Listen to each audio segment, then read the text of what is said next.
If you haven't already, let's go and select the Magnetic Lasso tool. You can use the Magnetic Lasso tool to make freehand selections of an area with high contrast edges. When you draw with the Magnetic Lasso tool, the selection borders automatically snaps to the edge between areas of contrast. You can also control the selection path by occasionally clicking the mouse to place an anchor point. If you need to, go ahead and zoom in on the shell and then reselect the Magnetic Lasso tool.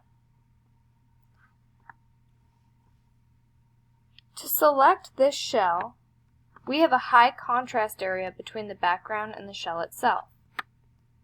I'm going to click my mouse to set the first anchor point and then carefully drag my mouse, I do not have anything clicked, around the shell, trying to stay on this edge where the contrast is occurring. You'll notice that the tool is automatically placing some anchor points, but from time to time it's a good idea to click and set your own anchor point. Again, I'm carefully going around the edge, letting the tool work for me. Not clicking and dragging, holding the mouse button down. I'm just clicking occasionally and moving my mouse around the edge. And when I meet back up at the beginning, I click, and now I have an active selection. Awesome! Now what I'm going to do is I'm going to go back to my zoom tool and go to fit to screen and use my move tool to click and drag this into place of E. Go ahead and press Ctrl D on your keyboard to deselect. The Magnetic Lasso tool is one of my favorite tools.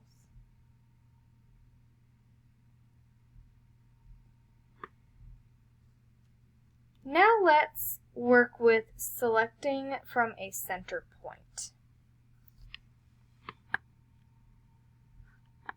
We're going to select this screw right here and place it in all four corners of our frame. In some cases, it's easier to make an elliptical or rectangular selection by drawing a selection from the object's center point. Let's go ahead and use this technique to select this screw.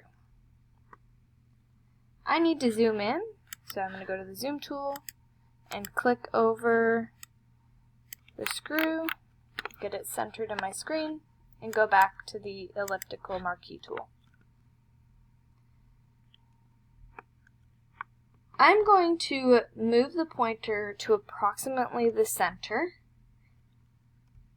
And now what I'm going to do is I'm going to click and drag out while pressing the Option or Alt key. So Option, click, and drag out. Option, click, and drag out. You'll see that I'm able to draw a circular or elliptical selection. However, I can also easily do an oval.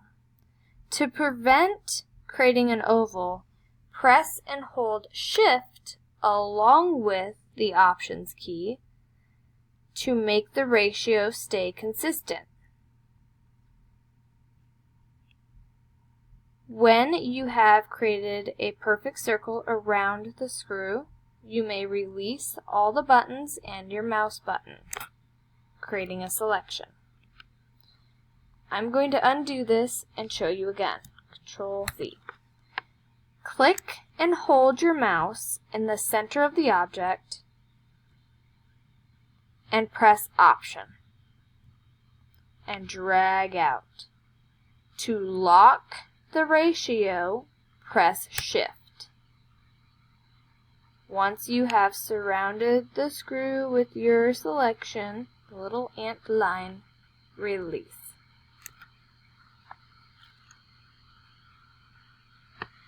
Now what we're going to do is we are going to move the screw into the corner. I'm using my middle mouse to scroll up so that way I can see this corner.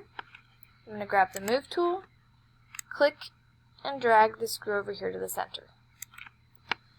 As you can see, this screw is too large to place in the corner, at least realistically.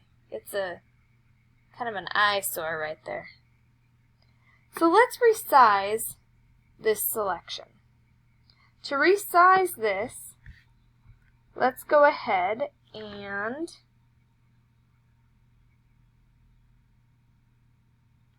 go back up to Edit, Transform, and Scale. Again, you get a bounding box. Hover in the corner until you see diagonal double head arrows. Click down on your mouse and drag inward. Again, you will see that the ratio is being affected.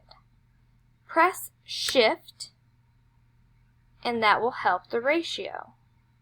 What happens if you press Option? Now it's scaling it down from the center.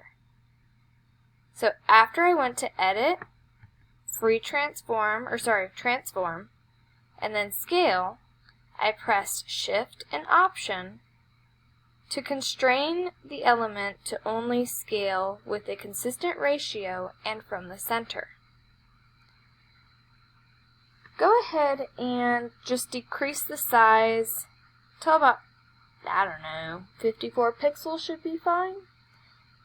Does not have to be exact, just make it look like the screw can physically fit on the frame, okay? And go ahead and release all your buttons, press Enter, and Control D. Sweet. I'm going to go ahead and stop the video here. In the next video, we are going to copy the screw over to the different corners of the frame and then finish up the lesson.